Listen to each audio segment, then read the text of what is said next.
The United States is very proud that we had a long overdue meeting here of the UN Security Council today, and we are equally proud to stand with the Venezuelan people as they protest and restore democracy in their nation. Former President Maduro's socialist experiment has ruined a once proud nation, as I said earlier, and we stand with the Venezuelan people to restore democracy and return that country to its rightful condition. We've got a whole nation starving, massive malnutrition, refugees fleeing. This is an international crisis, to be sure. And nations like Cuba and Russia and China have shamefully cast their lot in support of the former president. They don't have the best interests of the Venezuelan people at heart. We hope that every nation will join us in recognizing interim President Juan Guaido. And we hope, too, that each of those nations will ensure that they disconnect their financial systems from the Maduro regime and allow the assets that belong to the Venezuelan people to go to the rightful governors of that state. And we hope, too, that this peaceful transition can continue. We must stand for the rule of law and support the leader who the Venezuelan people have affirmed through their constitution as the interim president of their country. Happy to take a couple questions. Reuters, Michelle Nichols. Hi. Thank you. Hi. Thank you, Mr. Secretary. Michelle Nichols from Reuters. A couple of questions. First of all, in there, the Russian ambassador had a very direct question for you about the U.S. taking military action. If you'd like to answer that here, feel free. What economic measures does the U.S. plan to impose on Venezuela? And do you think the Venezuelan opposition should assume the UN seat here? And does the U.S. plan to draft a General Assembly resolution to make that happen? Michelle, let me take two of those three questions. First, this is the first step of what we hope will be real progress here at the United Nations. We think every member of the United Nations ought to join in support of the Venezuelan people, so we will continue to work to get more and more support. We're already a great deal along the way, and we do think that there will be appropriate resolutions when the time is right, and we'll certainly support those. They won't come just from us. They'll come from other nations who care deeply about the Venezuelan people as well. The other two questions involve what the United States will do next. I'm not going to speculate or hypothesize.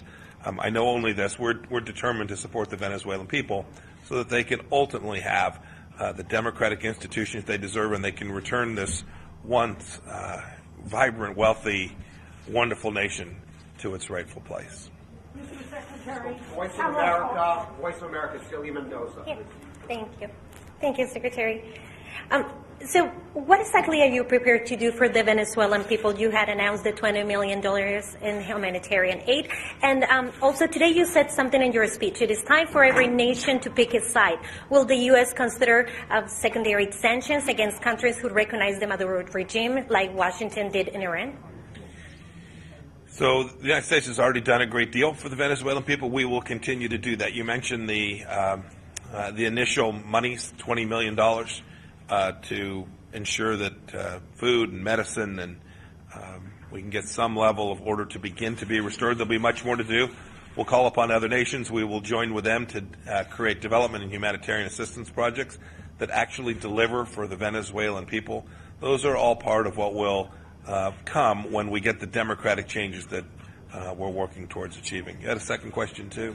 Secondary sanctions. Yeah. Possibly Again, I'm not going to speculate on what other processes the United States might undertake, but know that we think now that the National Assembly is the rightful governing body. They've chosen interim President Juan Guaido to represent them, and so we think that the resources that belong to the Venezuelan people ought to go to the leaders that they have, under their constitution, duly elected.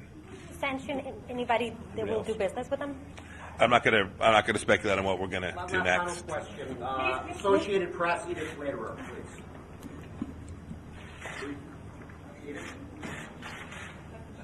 I'm sorry. Mr. Secretary. Thank you, Mr. Secretary. Mr. Secretary, it's Pamela Falk from CBS. How concerned are you about the military-to-military contact between Russia and the deliveries of equipment last month to Venezuela? And have you had any contact with the military of Venezuela? Thank you. So I spoke this morning about Cuban security and Russian influence, Russian interference. We want the Venezuelan people to have their say. And so the Russians have chosen to support the Maduro regime. I hope they'll change their way. I hope they will come to see that the rightful people to run this country are those that the Venezuelan people chose. And so we'll have conversations with every country, including the Russians. We'll talk with the Chinese. We'll talk with everyone. We think the whole world ought to get behind what it is that the Venezuelan people have demanded for their country. Thank you.